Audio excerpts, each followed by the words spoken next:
तो हमारा जो नेक्स्ट टॉपिक है that is ideal and non ideal solutions. Ideal and non ideal solution. तो पहले हम आइडियल सॉल्यूशन पढ़ेंगे, फिर हम जाएंगे नॉन आइडियल सॉल्यूशन के पास। सॉल्यूशन प्रिपेयर किया ना, चाहे वो आपका सॉल्यूशन वोलेटाइल था, चाहे नॉन वोलेटाइल और वोलेटाइल था, है ना, सॉल्यूट सॉल्वेंट कोई नहीं, लेकिन सॉल्यूशन बनाना है। अब यहाँ पे हम बात करेंगे स्पेशली किसकी आइडियल सॉल्यूशन की। आइडियल सॉल्यूशन के लिए एक जनरल टर्म्स हैं। सबसे पहले देखिए, आपने क्या करना है, ए और बी को कंबाइन करके ए बी बनाना है। ऐसे ही कुछ बनाना है आपने पुत्र? यस। ठीक है, तो सारी की सारी गेम डिपेंड करती है interactions between A B B and A B. Interaction between A B B and A B, यानी कि ए के बीच में फोर्स ऑफ इंटरेक्शन कितनी है, बी में फोर्स ऑफ इंटरेक्शन कितनी है, और जब आपने ए बी बनाया तब फोर्स ऑफ इंटरेक्शन कैसी है, उसके ऊपर ही ये सारी कहानी डिपेंड करेगी। तो हम सबसे पहला पॉइंट लेते हैं। सो आइडियल सॉल्यूशन आर दो solution which obey Raoult's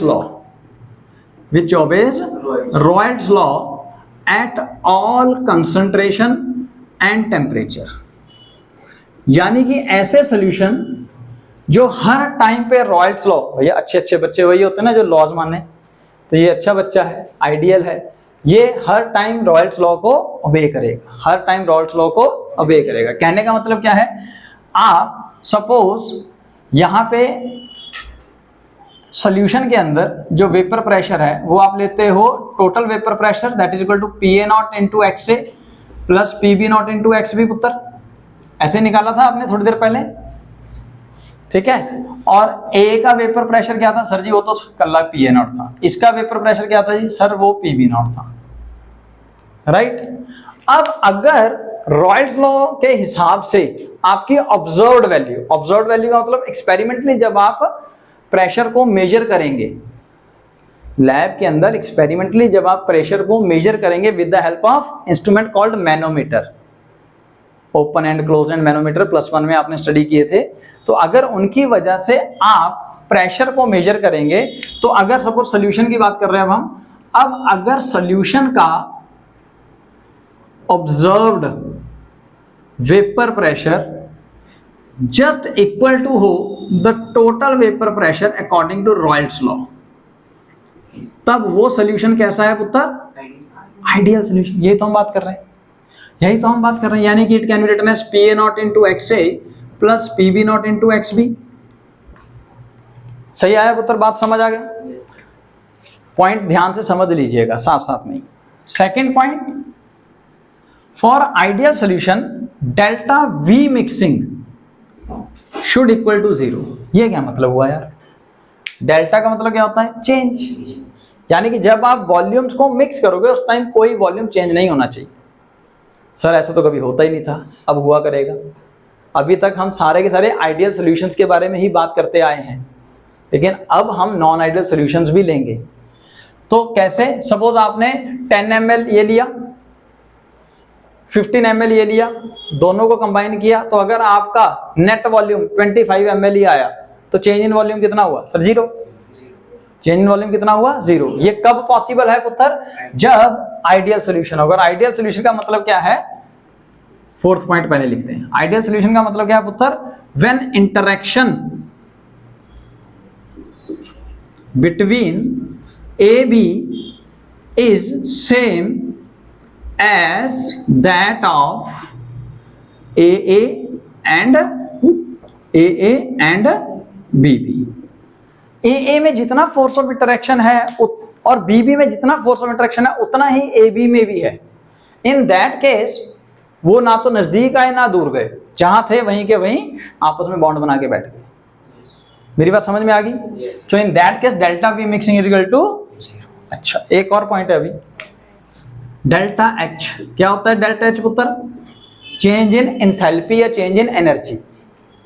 that mixing should also be 0। ये भी 0 होना चाहिए आइडियल सॉल्यूशंस के लिए। अगेन इसको समझने की कोशिश करें, पहले समझने की कोशिश करते हैं। जैसे लेट्स सपोज कर लीजिए आपको AA और BB को तोड़ के AB का बॉन्ड बनाना है, तो आपको तोड़ने के लिए एनर्जी चाहिए होगी, और जब कोई बॉन्ड बनेगा तो क्या होगा, स्टेबल होने के दौरान उसको एनर्जी रिलीज करनी होगी। मेरी बात समझ में आई? तो ए को, या ये कह लीजिए बॉन्ड बिटवीन ए को तोड़ने के लिए आपको जो एनर्जी चाहिए, that is energy, heat energy absorb. ठीक है, तो इसको H1 मान लो, यहां पे H2 होगा। अब यहां पे क्या होने वाला है, जब AB बनेगा तो हीट एनर्जी इवॉल्व होगी, हीट एनर्जी इवॉल्व होती है जनरली, तो ये केस होता है, और स्पेशली आइडियल सॉल्यूशन में तो इवॉल्व्ड। ठीक है, अब तक आपको पता है स्टेबल तभी होगा जब एनर्जी मिनिमाइज होगी।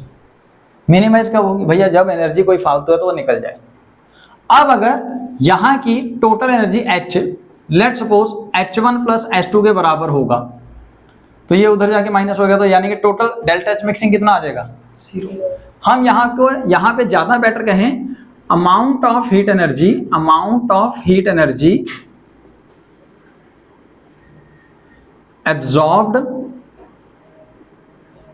Is equal to the amount of heat energy evolved, amount of heat energy evolved. ये बात समझ में आ गई पुत्र? तो ये ऐसा कैसा पॉसिबल हो सकता है सर, जितनी की एनर्जी इनको तोड़ने में दी थी, इसको तोड़ने में दी, दोनों का सम किया उतने की एनर्जी लगभग यहां पे चाहिए।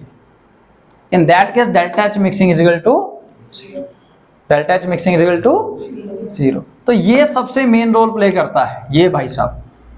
इन तीनों को एक्सप्लेन भी इसी के बेस पे किया गया है कि सर जी इंटरेक्शन बिटवीन AB जो है वो सेम होगा जैसा कि AA और BB में है, इसलिए कोई नई फोर्स ऑफ अट्रैक्शन या फोर्स ऑफ रिपल्शन ना आई ना गई, जैसा था वैसे का वैसा ही। ठीक है पुत्र?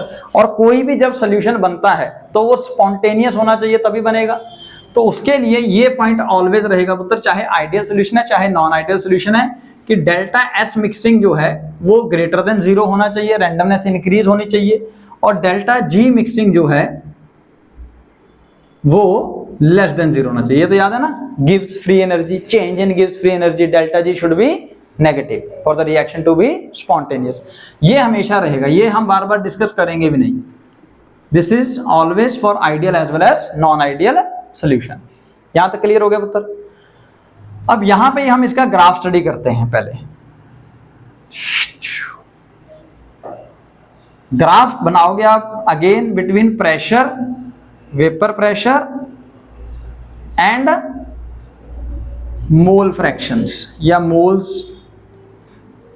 ऑफ बिटवीन मोल फ्रैक्शन या number of moles of A और B। इनिशियली लेट सपोज यहां पे पुत्र आप सपोज कीजिए कि आपके पास मोल फ्रैक्शन A का मैक्सिमम है और B का मिनिमम है। तो अगर A का मोल फ्रैक्शन मैक्सिमम होगा तो वेपर प्रेशर किसकी वजह से आएगा, सिर्फ A की वजह से। लेट सपोज ये रहा वो PA0। ठीक है पुत्र? अब जैसे जैसे हम लेफ्ट टू राइट जा रहे हैं वैसे वैसे A के कंपोनेंट डिक्रीज हो रहे हैं। लेट सपोज यहां पे मोल फ्रैक्शन A के रह गए 0, तो वेपर प्रेशर भी कितना होगा, 0।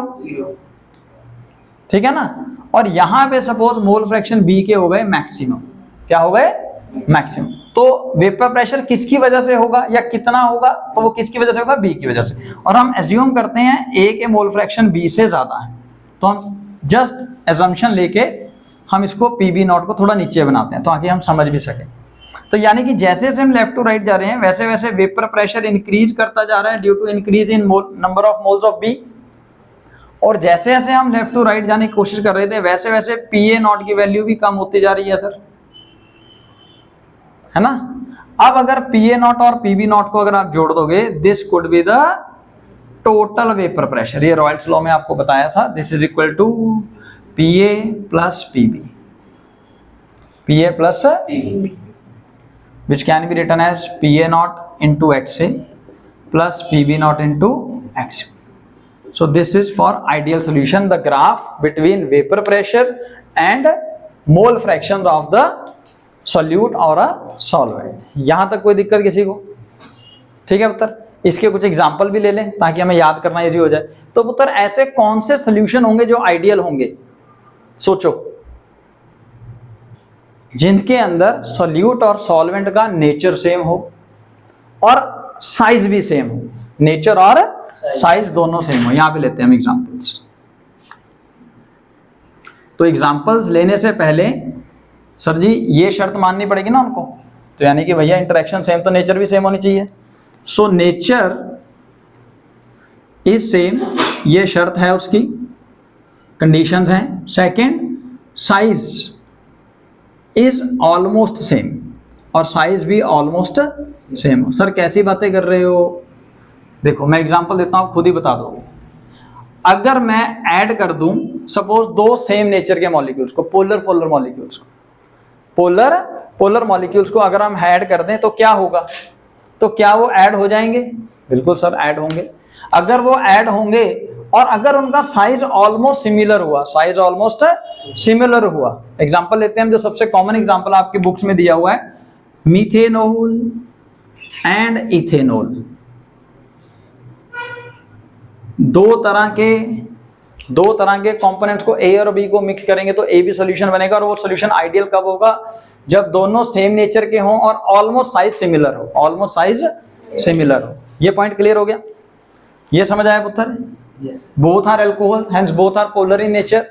Both have almost similar CS2 14 atomic mass का ही फर्क है यहाँ, ऑलमोस्ट सेम साइज का होगा पुत्र।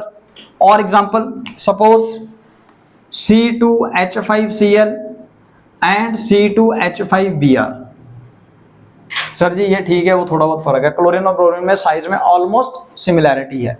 अच्छा ये बताओ C2H5Cl और C2H5I, क्या इन दोनों को मिला दूं मैं? नहीं सर, क्लोरीन का साइज आयोडीन के मुकाबले बहुत छोटा है, तो क्या साइज सिमिलर हुआ? So it mean this is not a ideal solution. अगर इसको मिलाओगे तो आइडियल सॉल्यूशन नहीं बनने वाला। और भी बहुत सारे एग्जांपल हैं, जैसे टोलीन और बेंजीन, बेंजीन और toluene, n hexane, n heptane, they all are the example. ये लिख देता हूं फटाफट, n hexane and n heptane, आप समझ ही गए होंगे सर जी, सिर्फ CS2 का ही फर्क है। Fourth, benzene and toluene, they are the examples of ideal solution. They are the example of ideal solutions. Those which has almost similar nature and having almost comparable or same mass, almost comparative. They can, when mixed together, they form a ideal solution. Otherwise, sir, non-ideal solution बनाएंगे। Otherwise, non-ideal solution बनाएंगे। Non-ideal solution है ना? रब कर दें इन सारों को।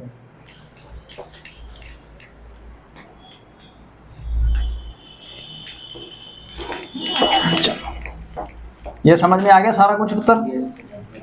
अब फटाफट हम चलते हैं नॉन आइडियल सोल्यूशन के बारे में। इसको बना रहने तो काम आएगा हमारे।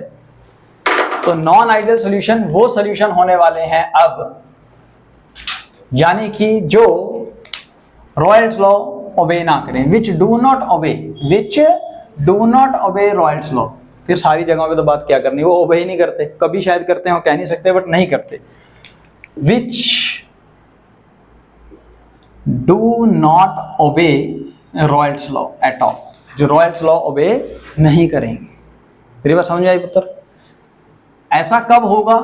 जब ए की इंटरेक्शन और बी की इंटरेक्शन ए बी की इंटरेक्शन के मुकाबले बिल्कुल ही डिफरेंट, कम हो या ज्यादा हो वो अलग बात है, कम हो या ज्यादा वो अलग बात है। तो ऐसे केस के अंदर delta H mixing non zero होगा, ऐसे केस के अंदर डेल्टा वी मिक्सिंग भी नॉन जीरो होगा। ठीक है पुत्र? और तीसरा पॉइंट, डेल्टा एस और डेल्टा जी ऑलवेज, वो तो जो पहले बताया, delta S mixing more than zero ही रहेगा, delta G mixing less than zero ही रहेगा। इंटरेक्शन की कहानी मैंने बता दी डिफरेंट होगी। सर लिख क्यों नहीं रहे? क्योंकि वो भी समझाना है ना, क्योंकि आइडियल नॉन आइडियल सोल्यूशन आगे दो टाइप का है। फर्स्ट, नेगेटिव डेविएशन, यानी कि ऐसा solution which shows negative deviation from the Raoult's law, जो रॉयल्स लॉ से नेगेटिव डेविएशन शो करता है। एंड अनदर जो होगा कोई शायद पॉजिटिव डेविएशन भी शो करता होगा, बस एग्जैक्ट वैल्यू नहीं दे रहा है, एग्जैक्ट वैल्यूज नहीं दे रहा है। तो नेगेटिव डेविएशन की बात करें अगर हम पहले, तो in this case number first, यहां पे जो ऑब्जर्व्ड देखो पुत्र ये तीनों तो चलने ही चल रहे हैं, बस हम कंडीशन देखेंगे। अब जो ऑब्जर्व्ड प्रेशर है, जो ऑब्जर्व्ड प्रेशर है वो लेस होगा as compare to the Raoult's law pressure या कैलकुलेटेड प्रेशर।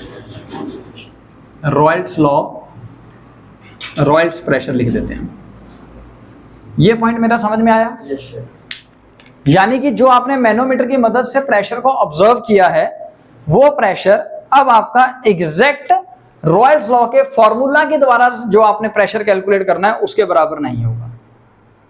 यानी कि जो आपका टोटल प्रेशर है ना, वो अब आपका टोटल प्रेशर यहां पे लिखें, जो टोटल ऑब्जर्व्ड प्रेशर होगा वो रॉयल्स लॉ का प्रेशर क्या था पुत्र? PA not into x plus PB not into, उसके बराबर नहीं आएगा।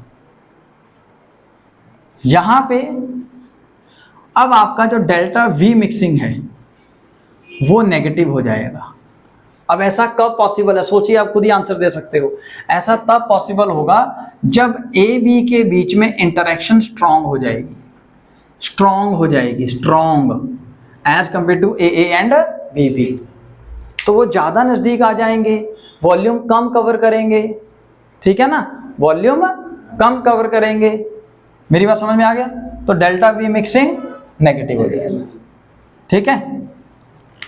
Third case, delta H mixing, delta H mixing भी नेगेटिव होगा। यानी कि जो हीट एनर्जी इवॉल्व हो रही होगी वो ज्यादा हो रही होगी एज कंपेयर टू जो हीट एनर्जी आपको एब्जॉर्ब करवानी पड़ती है बॉन्ड को तोड़ने के लिए, बॉन्ड्स को तोड़ने के लिए। ये पॉइंट क्लियर हुआ? So delta H mixing heat released will be more, hence delta H mixing will be negative. क्यों सर जी? इंटरेक्शन ज्यादा हो गई, स्ट्रांग हो गया। नहीं समझ आया? यहां तक समझ में आया? AB आपने बनाया, अगर AB जो सोल्यूशन बना है उसके अंदर A और B के बीच में इंटरेक्शन स्ट्रांग हो गया, इंटरेक्शन स्ट्रांग हो गया, तो वो वेपर्स कम बनेंगे ना सोल्यूशन में। तो यानी कि आपके एक्सपेक्टेड वैल्यू के मुकाबले अब जो वेपर प्रेशर है वो कम आएगा, ज्यादा आएगा? कम आएगा, ज्यादा आएगा? ठीक है, आपके मुकाबले वो ज्यादा आएगा। यानी कि आपका जो टोटल वेपर प्रेशर है वो लेस हो जाएगा, observed value as compare to the total vapour pressure calculated by Raoult's law method. Raoult's law के मेथड से कम आया ना पुत्र, लेकिन जो आप मेजर करते हो मैनोमीटर की मदद से वो सर ज्यादा आ रहा है। तो यानी कि आपकी डेविएशन हो गई, और डेविएशन कैसी हो गई सर? नेगेटिव हो गई सर, नेगेटिव डेविएशन हुआ।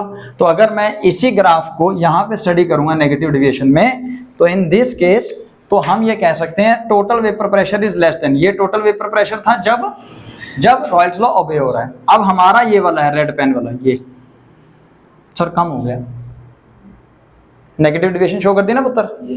ऐसे ही जो PA होगा वो भी PA नॉट से कम होगा, जो PB होगा टोटल वो भी PB नॉट से कम हो जाएगा। This is the graph for solution which shows negative deviation. अब इसको हम डॉटेड लाइन में बना लेते हैं समझने के लिए कि भैया ये हमारी अब मेन लाइन नहीं है, तो एक्सपेक्टेड वैल्यू थी, ये तो एक्सपेक्टेड टर्म थी। मेरी बात क्लियर होगी? अच्छा, इसके एग्जांपल दे लें, साथ में खत्म हो जाएगा ना टॉपिक। इसके एग्जांपल्स में अगर आप लोगे तो ऐसे लेने पड़ेंगे जिनमें इंटरेक्शन बढ़ रही है, जिनमें कुछ एक्स्ट्रा बॉन्ड बन रहा है, एक्स्ट्रा बॉन्ड बन रहा है। मेरी बात समझ में आई?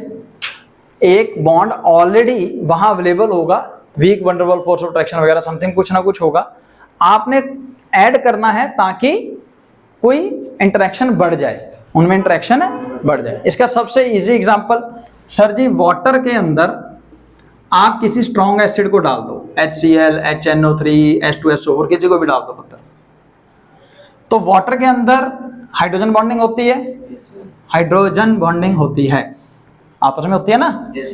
यहाँ पे इनके बीच में भी आपस में होगी। सपोज हम एक को ले रहे हैं, कौन सी होगी? Weak van der Waals force of attraction होगा।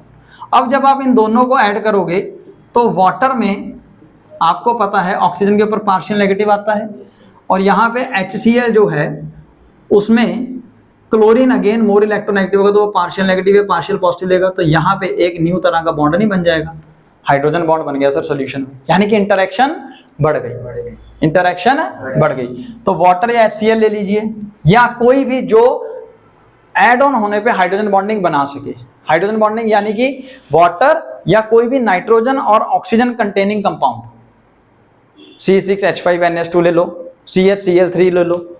ठीक है पुत्र, एक और एग्जांपल दे रहा हूं, आप CHCl3 लो और इसको ऐड करो विद C2H5NH2। अब आपको पता है नाइट्रोजन जो है इसके पास लोन पेयर ऑफ इलेक्ट्रॉन भी हैं, और CHCl3 में क्लोरीन जो है वो हाइड्रोजन को वीकली पॉजिटिव चार्ज प्रोड्यूस करवाएगा, जिसकी वजह से उनके बीच में भी हाइड्रोजन बॉन्डिंग बन जाएगी।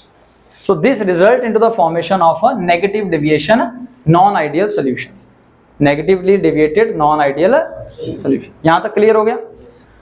पॉजिटिव डेविएशन के बारे में जब हम स्टडी करेंगे तो ये सारी कहानी उल्टी होने वाली है। कैसे होगी देखिए, ऐसा सॉल्यूशन जिसके अंदर ऑब्जर्व्ड वैल्यू, ऑब्जर्व्ड का मतलब समझ गया ना, कैलकुलेट मेजर्ड वैल्यू, मेजर कर रहे हो जो आप मैनोमीटर की मदद से, कैलकुलेट तो हम फॉर्मूले से करेंगे।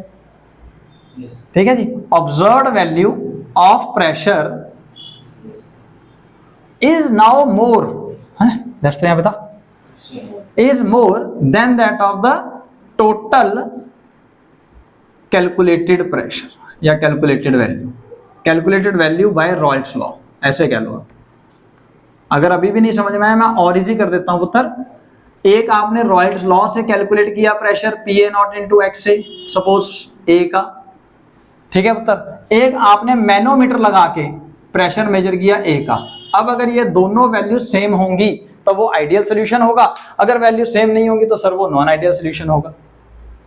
ठीक है जी। इस केस के अंदर अब इंटरेक्शन जो है वो वीक हो जाएगी। इंटरेक्शन वीक होने की वजह से ही जो ऑब्जर्व्ड वैल्यू ऑफ प्रेशर है, जो ऑब्जर्व्ड वैल्यू ऑफ प्रेशर है वो ज्यादा आ जाती है।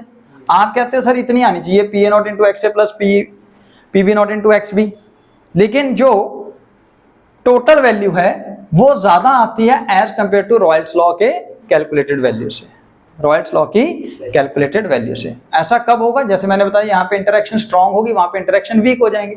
सर वेपर ज्यादा आ गए, वेपर्स ज्यादा आ गए, तो in that case delta H mixing और delta V mixing, delta H mixing और डेल्टा V मिक्सिंग क्या होगा? पॉजिटिव हो जाएंगे sir, positive. Delta V mixing भी पॉजिटिव, और इंटरेक्शन आपको बताया मैंने AB में क्या हो रही है सर? डिक्रीज हो रही है, इट डिक्रीजेस। समझ में आया पुत्र?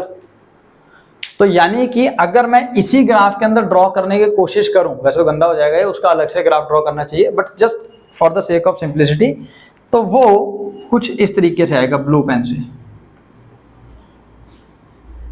बहुत ज्यादा गंदा हो गया सर, बहुत ज्यादा गंदा हो गया, अपना साफ बना लो फिर ठीक है ना। तो सर ये एक्सपेक्टेड वैल्यूज थी PB0, स्ट्रेट लाइंस ड्रॉ करनी सर जी, ये एक्सपेक्टेड वैल्यूज थी पुत्र। अब आपका पॉजिटिव डेविएशन शो कर रहा था, हमने ब्लू पेन से लिया है, तो ब्लू पेन से कुछ ये हो जाएगा।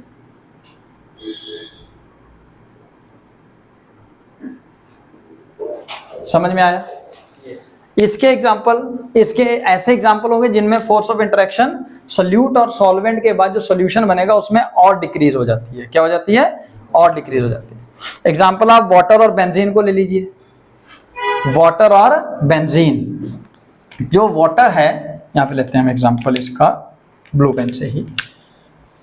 जो वाटर है पुत्र, इसके अंदर हाइड्रोजन बॉन्डिंग है, और जो बेंजीन है C6H6, इसके अंदर weak wonderful force of interaction है, weak wonderful force of interaction है।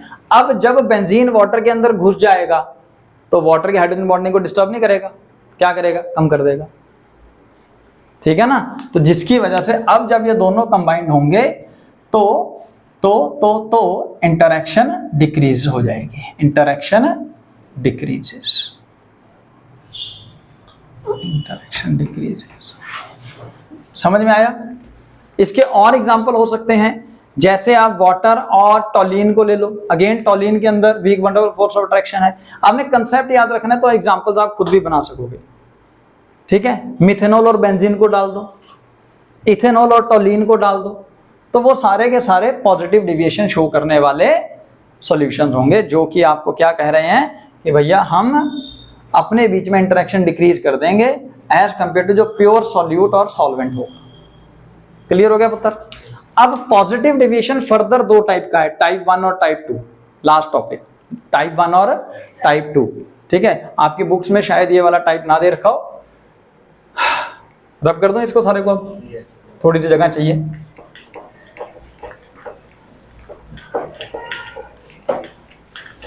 अब आपका जो पॉजिटिव डिविएशन है ना पुत्र, ये आपका दो टाइप का है, 2 टाइप्स। इन्हें कहा जाता है टाइप 1 और टाइप 2। टाइप 1 और टाइप 2। पहले दोनों को समझने के लिए हम इजीली फटाफट ग्राफ ड्रॉ करेंगे। ये तो सर एक्सपेक्टेड वैल्यूज है, आइडियल सॉल्यूशन वाली। हाँ भाई, अभी वही बना रहे हैं।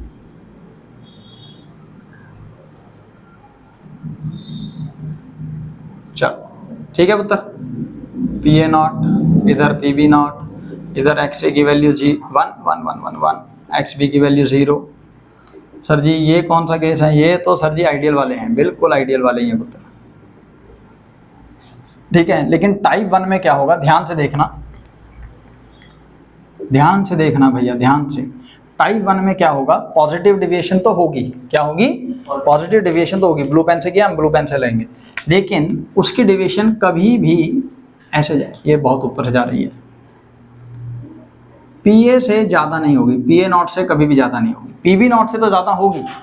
लेकिन जो कंपोनेंट ज़्यादा अवेलेबल है, जिसका वेपर प्रेशर प्योर फॉर्म में दोनों के मुकाबले ज़्यादा है, उससे ज़्यादा सोल्यूशन का वेपर प्रेशर नहीं होगा, PA0 से ज़्यादा नहीं होगा। ठीक है जी, इसको कोई दिक्कत नहीं है, ये भाई साहब अपने शान, टेंशन फ्री वाले। ये टाइप 1 है। टाइप 2 में क्या होगा सर, कोई एक ऐसा टाइम आएगा जिस टाइम पे इसका वेपर प्रेशर इंक्रीज हो जाएगा फ्रॉम PA0, वो टाइप 2 होगा। इसको बुक्स में शायद M लिखा हुआ है, M पॉइंट। यहीं से हम लोग एजियोट्रॉपिक मिक्सचर का जो टॉपिक है वो स्टडी करना शुरू करेंगे। इसको थोड़ा सा डिटेल में हम फर्दर स्टडी भी करेंगे। ठीक है जी।